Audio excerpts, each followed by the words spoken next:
Hello everyone, I am नवीन कुमार। और एक company है जो कि मसाले साथ में ही ड्राई फ्रूट्स वगैरह जो हैं एक जगह से खरीदती है, दूसरी जगह बेचती है, बीच में थोड़ा बहुत कभी कभी प्रोसेसिंग भी कर लेती है। ऐसी एक कंपनी जो कि जिसका नाम है लियो ड्राई फ्रूट्स एंड स्पाइसेस। ये कंपनी स्टॉक मार्केट से पैसे उठाने का ट्राई कर रही है। एसएमई सेगमेंट में कंपनी आईपीओ से पैसे उठा रही है।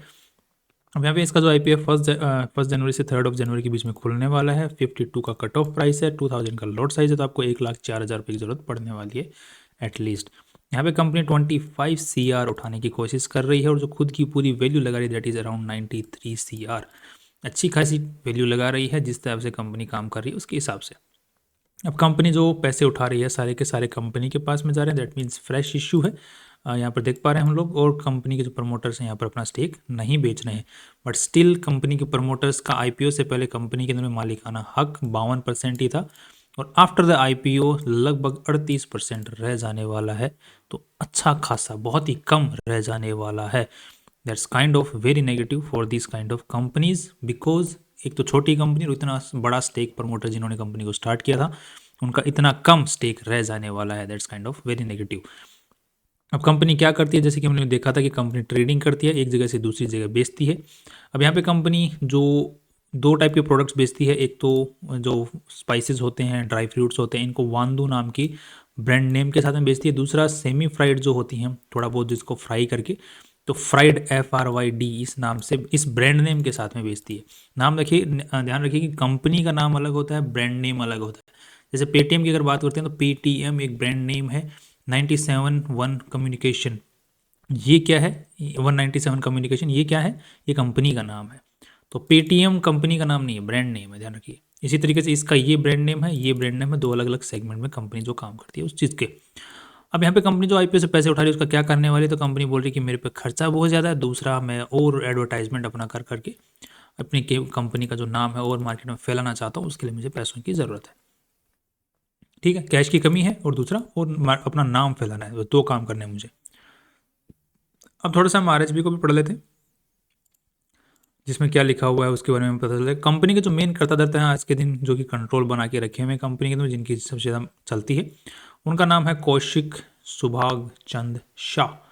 शाह बहुत लोग हैं भाई, बहुत ज़्यादा आईपीओ आ रहे हैं जिनमें प्रमोटर्स के नाम शाह निकल के आ रहे हैं। 18% जी, मतलब इनके पास में कंट्रोलिंग स्टेक था 18% तक का, और आईपीओ के बाद में भी अच्छा खासा रह जाने वाला है। कंपनी के अगर हम लोग बात करते हैं तो लगभग 15 करोड़ रुपए कंपनी कैश जो कंपनी के पास में कमी पड़ रही है उसमें काम में लेने वाली है। कंपनी के ऊपर कोई केस वगैरह यहाँ पे नहीं देखने को मिल रहा है क्रिमिनल प्रोसीडिंग्स, बट कंपनी ने यहाँ पे ज़रूर एक क्रिमिनल प्रोसीडिंग चला रखी है।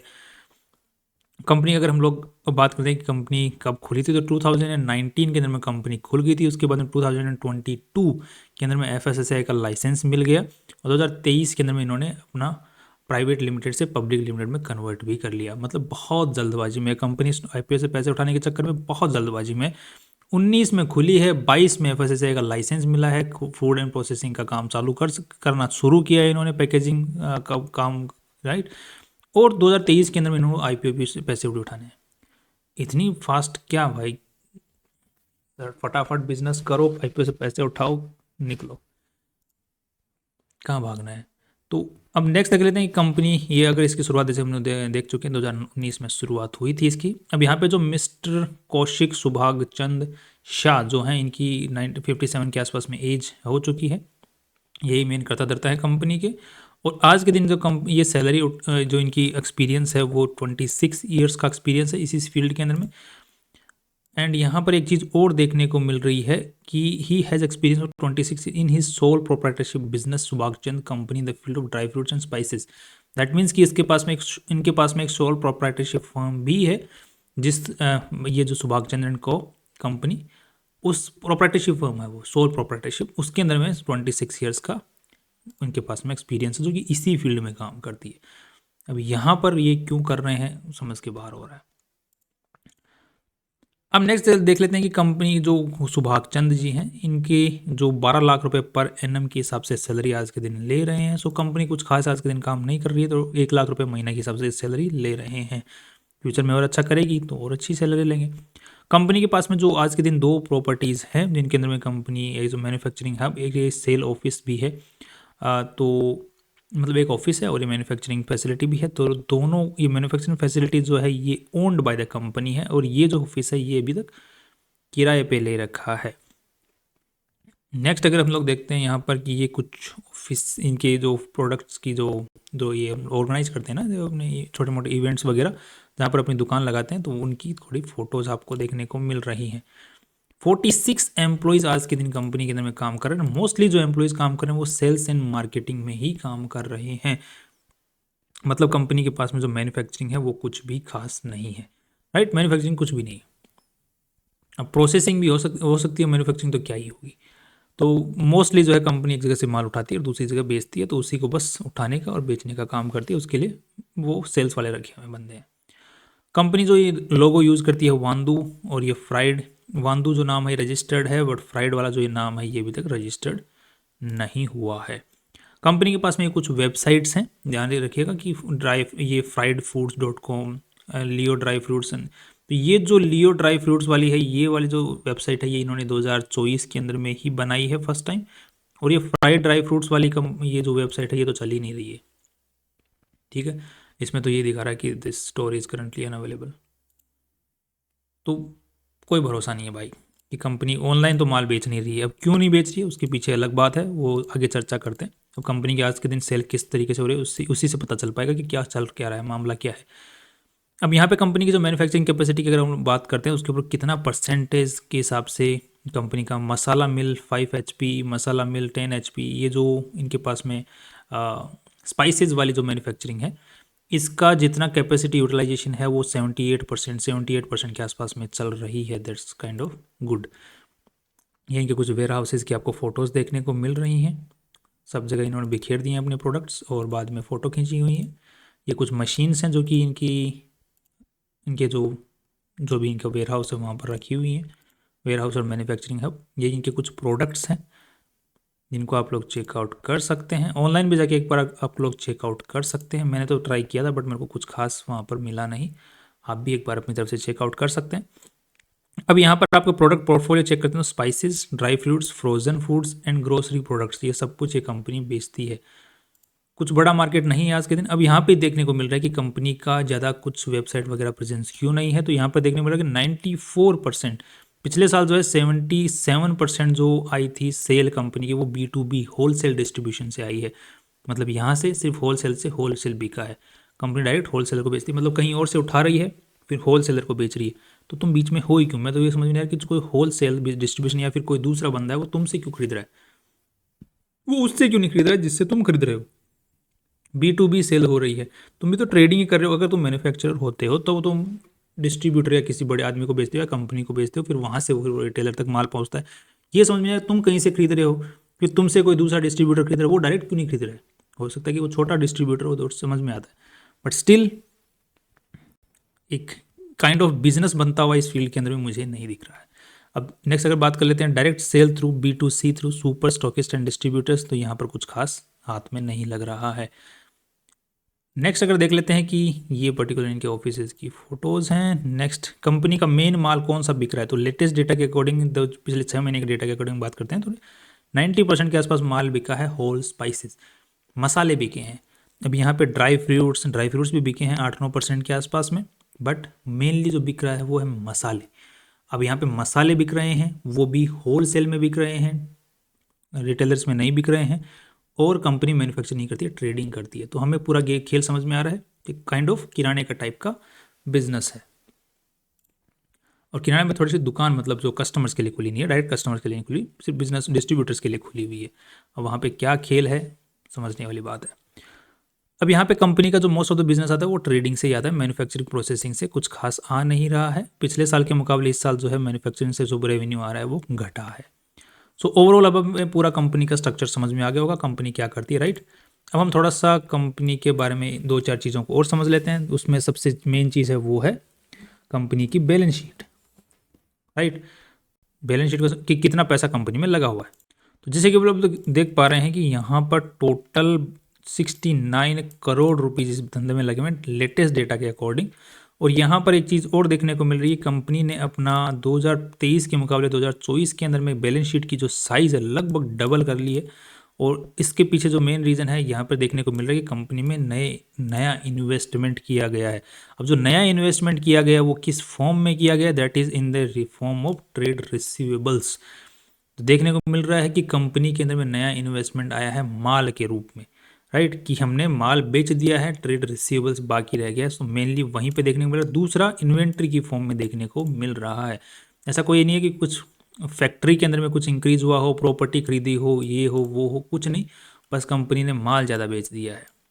मान के चलिए कि कोई दुकान है जो आपके पास में पड़ी हुई है, जैसे आप माल बेच रहे हो, अचानक से नया इन्वेस्टमेंट कंपनी के अंदर दिखाया जाता है कि और क्या दिखाया जाता है कि इन्वेंट्री बहुत ज़्यादा आ गई है, तो रखोगे कहाँ उसको, ऑलरेडी धंधा। तो कंपनी मान के चलते हैं, हम लोग कंपनी बता रही है कि हमारे पास में ऑलरेडी जगह बची हुई है, उसी बिजनेस को हम लोग और काम में ले रहे हैं, उस जगह को काम में ले रहे हैं, और धंधा और इन्वेंट्री रखने के लिए और बिजनेस को फैलाने के लिए, मतलब एक जगह से दूसरी जगह माल बेचने के लिए उसी जगह को काम में ले रहे हैं। चलो ठीक है, मान लेते हैं। नेक्स्ट अब देख लेते हैं, इस साल जो है 70 करोड़ रुपए का कंपनी का बैलेंस शीट का साइज है, जिसमें हर साल जो है प्रॉपर्टी प्लांट एंड इक्विपमेंट का जो डेप्रिसिएशन की वजह से वैल्यू कम होता जा रहा है। तो कंपनी नया इन्वेस्टमेंट नहीं कर रही है अपनी प्रॉपर्टी प्लांट एंड इक्विपमेंट्स के अंदर में। दूसरा, कंपनी का इन्वेंट्री जो है वो बढ़ता ही जा रहा है। दूसरी तरफ ट्रेड रिसीवेबल्स भी बढ़ता ही जा रहा है, मतलब माल तो बिक रहा है बट माल बिकने का पैसा नहीं आ रहा है। अभी पिछले 6 महीनों के अंदर में कंपनी का 10 करोड़ रुपए से ट्रेड रिसीवेबल्स बढ़ गए हैं, जबकि कंपनी का नेट प्रॉफिट कितना बढ़ा है, कंपनी का नेट प्रॉफिट आया है 1,87,00,000। तो ये कैसे चल पाएगा ये धंधा? समझने की बात तो यही कि धंधा कैसे चल पाएगा। 100 रुपये का आप माल बेचते हो, 80 रुपये आपके पास में वापस आते हैं, 20 रुपये रह जाते हैं, और आपकी जो कमाई निकल के आ रही है वो 2 रुपये है। तो अब अगली बार आपको 100 रुपये का माल कैसे बेचोगे? अब आपको 100 रुपये का माल बेचने के लिए लोन लेना पड़ेगा, लोन लेना पड़ेगा तो फिर आप तो और इंटरेस्ट दे दे के अगली बार जो माल बेचोगे उसमें से भी अब 100 रुपये का माल बेचा तो फिर से 80 रुपये आएंगे। तो अब जो लोन से पैसा उठाया था वो भी अटक गया रास्ते में। अब आपके पास में आपके पैसे 60 ही बचे, फिर लोन लो। तो ये साइकिल तो बड़ी विशियस साइकिल है, बड़ी ख़राब साइकिल है। वही चीज़ यहाँ पर भी देखने को मिल रही है। That's kind of very negative. तो बैलेंस शीट की तो थोड़ी सी खराब हालत है। दूसरा, अगर हम लोग रेवेन्यू स्ट्रक्चर की बात करते हैं तो यहाँ पर रेवेन्यू के अंदर में कंपनी ने सेल्स एंड मार्केटिंग वाले ही बंदे रखे भरे पड़े हैं, जिसकी उसको देखते हुए लग भी रहा है यहाँ पर कि कंपनी ने सेल्स पे बहुत अच्छा ध्यान दिया हुआ। तो 36 करोड़ से 62 करोड़ तक पहुँचा रखा है सेल्स को। नेक्स्ट, अगर कंपनी के हम लोग नेट प्रॉफिट्स की बात करें तो net profit is in the form of inventory, not in the form of cash. ध्यान रखिएगा। अब यहाँ पे देखने को मिल रहा है कंपनी माल जितना खरीदती है, वो जो माल जितना खरीदती है स्टॉक एंड ट्रेड, वहाँ पर माल बच जा रहा है। हर बार ही जितना खरीद रही है उतना बिक नहीं पा रहा है। तो अब यहाँ पे जो नेट प्रॉफिट बच रहा है, कंपनी के हाथ में कुछ नहीं आ रहा है, माल बच जा रहा है, तो उसी को कंपनी नेट प्रॉफिट मान के चल रही है कि फिर कभी बिक जाएगा। और हर साल जो है माल बचता ही जा रहा है, कैश में कन्वर्ट नहीं हो पा रहा है। अब यहाँ पे this is kind of again negative, क्योंकि ये देखने को मिल रहा है यहाँ पे माल बच रहा है, उसके साथ में हमको नेट प्रॉफिट भी यहाँ पे देखने को मिल रहे हैं जो कि माल का है। नेक्स्ट, कंपनी का अगर हम यहाँ पे दूसरी और चीज़ों को चेक करते हैं, कैश फ्लो स्टेटमेंट को, तो कैश फ्लो स्टेटमेंट तो सबसे खराब बड़ा पड़ा हुआ है। कैश फ्लो तो यहाँ पे 8 करोड़ नेगेटिव, यहाँ पे 15 करोड़ नेगेटिव, यहाँ पे 6.5 करोड़ रुपए negative. That too in the negative sense negative, not in the positive sense negative, negative sense negative. तो ओवरऑल देखा जाए तो कंपनी की हालत खराब है। अब कंपनी ने कुछ कॉम्पिटिटर्स के नाम भी बताए, जैसे मधुसूदन मसाला वाला, अब यहाँ पे HAOC foods, right, Hariom foods, इनके नाम बताए हैं कि ये हमारे को जो हैं कॉम्पिटिटर्स हैं। Jetmal Spices and Masala, Jetmal Spices and Masala की मैं बात नहीं करूँगा because this is highly manipulated stock it seems, because इसका रेवेन्यू स्ट्रक्चर सब कुछ, नेट प्रॉफिट्स, रेवेन्यू सब कुछ मतलब ख़त्म सा ही होता हुआ दिख रहा है। तो इसके साथ में हम कंपैरिजन नहीं करेंगे, इसको तो पहले ही हटा देते हैं। दूसरा है मधुसूदन मसाला वाला, तो इसके अगर हम लोग पी रेशियो की बात करते हैं तो 300 करोड़ रुपए की कंपनी है, 26 का पी रेशियो है। इसको अगर हम लोग एक बार देख लेते हैं तो इसका क्या चल रहा है, तो यहाँ पर इसका भी रेवेन्यू बढ़ा है, दैट्स गुड। बट यहाँ पर अगर हम लोग एक चीज़ को कैश फ्लो स्टेटमेंट पर ध्यान देते हैं तो कैश फ्लो स्टेटमेंट की इसकी भी लगी हुई है, इसकी भी बच रखी है कैश फ्लो स्टेटमेंट के अंदर में। बैलेंस शीट की अगर साइज को देखते हैं यहाँ पर, तो बैलेंस शीट के अंदर में इनके पास भी कुछ खास है नहीं।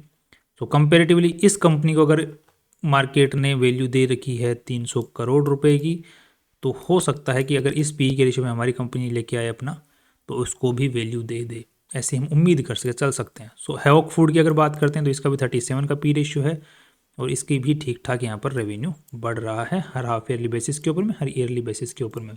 इसके कैश फ्लो स्टेटमेंट को चेक करते हैं तो इसका कैश फ्लो स्टेटमेंट कुछ खास बुरा नहीं है, बुरा है बट उतना बुरा स्टिल नहीं है। इसको वैल्यू दे रखी है 58 करोड़ रुपीज़ की। सो इसके साथ में कंपेयर कर लेते हैं एक बार पी और पीबी रेशियो निकाल के, फिर उसी के हिसाब से हम बात करते हैं आगे, राइट।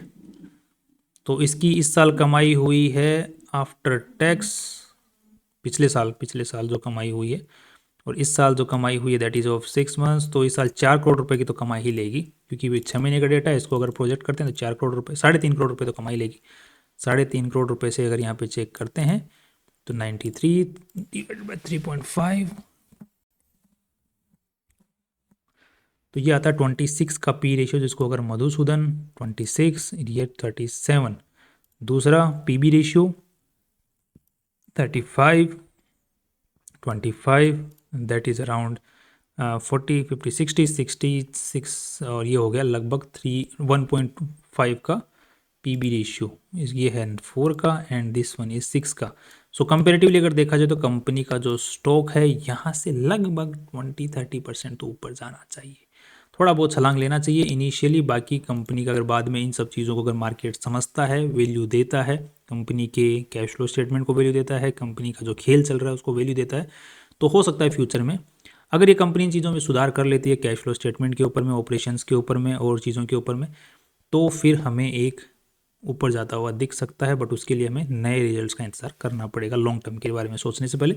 शॉर्ट टर्म के लिए अगर हमको यहाँ पर जीएमपी के अंदर में मोर देन 50%, 60% का जीएमपी दिखाई देता है, लिस्टिंग गेंस के लिए अप्लाई कर सकते हैं। That's all from my side. कल फिर मिलते हैं इंपॉर्टेंट वीडियो के साथ में। बाकी आप कोई भी डिसीजन ले, पॉजिटिव नेगेटिव, और रिसर्च करके अपने रिस्क एपेटाइट को देखते हुए डिसीजन बनाएं। That's all, see you tomorrow.